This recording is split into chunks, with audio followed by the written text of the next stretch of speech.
नागोठणे येथील पूर्वीच्या IPCL आणि आत्ताच्या रिलायन्स कंपनीत 234 प्रकल्पग्रस्तांना नोकरीत कायमस्वरूपी सामावून घ्यावे यासाठी प्रकल्पग्रस्त शेतकऱ्यांनी अलिबाग येथील जिल्हाधिकारी कार्यालयात उपोषण सुरू केले. भूमिपुत्र प्रकल्पग्रस्त सामाजिक संस्थेच्या माध्यमातून हे आंदोलन करण्यात येत आहे.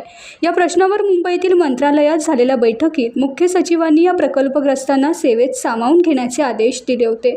त्यानंतर मुंबईत आझाद मैदान इथं 4 महिने आंदोलन केलं. उद्योगमंत्री उदय सामंत यांच्याबरोबर बैठकीत सकारात्मक चर्चा झाली, परंतु अद्यापही आदेशाची अंमलबजावणी न झाल्यानं उपोषणाचा मार्ग पत्करावा लागला असं आंदोलकांनी सांगितलं. दरम्यान आज आंदोलन सुरू झाल्यानंतर आंदोलकांना जिल्हाधिकारी कार्यालयात चर्चेसाठी पाचारण करण्यात आलं. यावेळी कंपनी कंत्राटी स्वरूपात कामावर घेण्यास तयार असल्याचं सांगण्यात आलं, परंतु आम्ही त्याला स्पष्टपणे नकार दिला.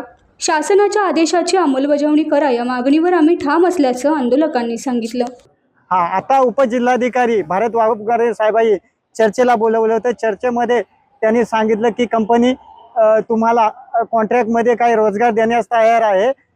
बाकीचा निर्णय चालू आहे. आम्ही स्पष्टपणे सांगितलं, जोपर्यंत नागोठणे रिलायन्स कंपनी 324 प्रकल्प असताना कायमस्वरूपी नोकरी देत नाही तोपर्यंत हे उपोषण चालूच राहील. धन्यवाद. माननीय मुख्य सचिव मंत्रालय मुंबई येथे 26 जून 2025 रोजी मीटिंग झाली. त्या मीटिंगमध्ये असे ठरले काय प्रकल्पग्रस्तांना 324 कायमस्वरूपी नोकरीत घेण्याचे असे ठरले. 2 महिन्यात घेण्याचे असे आदेश रिलायन्स नागोठणे कंपनीला आणि जिल्हाधिकारी यांना देण्यात आले. परंतु ते घेण्याचे चालढकल करत असल्यामुळे आम्ही आझाद मैदान येथे उपोषणाला बसलो होतो 4 महिने 10 दिवस.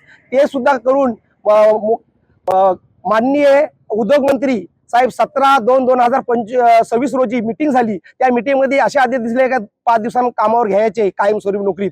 तरी सुद्धा रिलायन्स कंपनी चालढकल करत असल्यामुळे आम्ही आता जिल्हाधिकारी कार्यालय इथे आमरण उपोषणाला बसलो आहोत. टाइम्स डिजिटलला लाईक करा, शेअर करा, सबस्क्राईब करा आणि बेल आयकॉन दाबायला विसरू नका. Times digital.